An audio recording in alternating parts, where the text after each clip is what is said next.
Ika-24 na kabanata. Sinabi ng Panginoon kay Moises, "Umakyat ka rito sa akin at isama mo sina Aaron, Nadab, Abihu, at ang 70 tagapamahala ng Israel. Sa malayo mo sila pasambahin sa akin. Ikaw lang, Moises, ang makakalapit sa akin. Ang iba'y hindi na maaaring makalapit sa akin. Hindi dapat umakyat dito ang mga tao kasama mo." Nang sinabi ni Moises sa mga tao ang lahat ng itinuro at iniutos ng Panginoon, sabay-sabay silang sumagot, "Susundin namin ang lahat ng sinabi ng Panginoon." At isinulat ni Moises ang lahat ng sinabi ng Panginoon.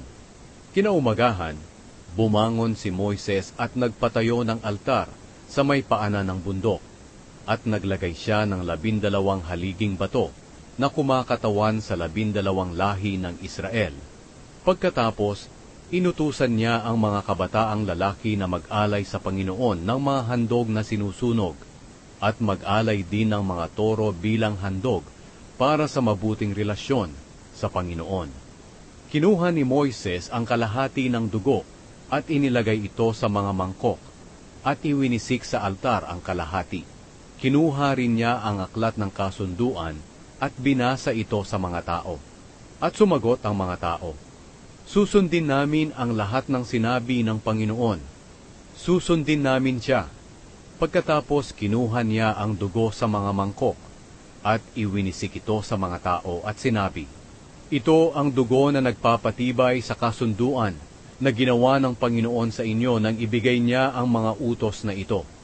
Pumunta paakyat sa bundok sina Moises, Aaron, Nadab, Abihu, at 70 tagapamahala ng Israel, at nakita nila ang Diyos ng Israel. Sa paanan niya ay may parang daan na gawa sa batong safiro, na kasing linaw ng langit. Kahit nakita na ng mga pinuno ang Diyos, hindi sila pinatay ng Diyos. Kumain pa sila at uminom doon sa kanyang presensya. Sinabi ng Panginoon kay Moises, "Pumunta ka rito sa akin sa itaas ng bundok at maghintay. Dahil ibibigay ko sa iyo ang malalapad na batong sinulatan ko ng mga kautusan at batas ko para ituro sa mga tao." Kaya umakyat si Moises sa bundok, kasama ang lingkod niyang si Josue. Bago sila umakyat, sinabi ni Moises sa mga tagapamahala ng Israel, "Hintayin niyo kami rito hanggang sa makabalik kami. Maiiwan dito sina Aaron at Hur, at kung may problema kayo, lumapit lang kayo sa kanila."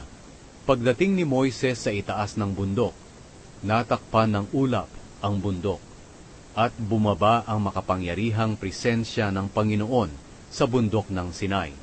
At sa loob ng 6 na araw, natakpan ng ulap ang bundok. Sa ika-7 araw, tinawag ng Panginoon si Moises mula sa ulap. Kaya pumasok si Moises sa ulap habang papaakyat pa siya sa bundok.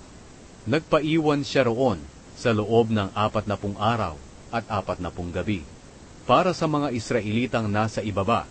Parang apoy na naglalagablab ang makapangyarihang presensya ng Panginoon sa tuktok ng bundok.